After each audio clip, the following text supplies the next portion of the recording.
আল্লাহ পাক বলেন, ইজা জুলজিলাতিল আরদু জিলজালাহা, যখন প্রচন্ড কম্পনে জমিন কম্পিত হবে, তখন তোমরা বুঝে নেবে যে এই জমিনে অন্যায় হইতেছে, অবিচার হচ্ছে, গুনাহ হচ্ছে, জিনা হচ্ছে, সুদখোর, ঘুষখোর, হারামখোর বেড়ে গেছে। এই জন্য রব্বুল আলামিন ভূমিকম্প দিয়ে একটু আমাদের মনকে একটু নাড়া দেন, যাতে করে আমরা ঠিক হই, পরিবর্তন হয়। চিৎকার করে বলেন সুবহানাল্লাহ।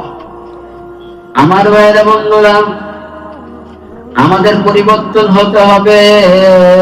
নামাজ, রোজা, ইবাদত, বন্দেগী এগুলো বাড়াইতে হবে, না হলে কিন্তু একদিন এমন ভূমিকম্প আসবে, তেমন জমিন সব তছনছ হয়ে যাবে।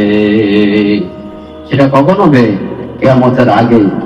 আর কিয়ামতের কিছু লক্ষণ এখন দেখা যাচ্ছে। কিয়ামতের দুই প্রকার, কিয়ামতের সুফরা এবং কিয়ামতের কুবরা। সুফরা গুলা, ছোট গুলা, সবগুলো ধরা পড়তেছে।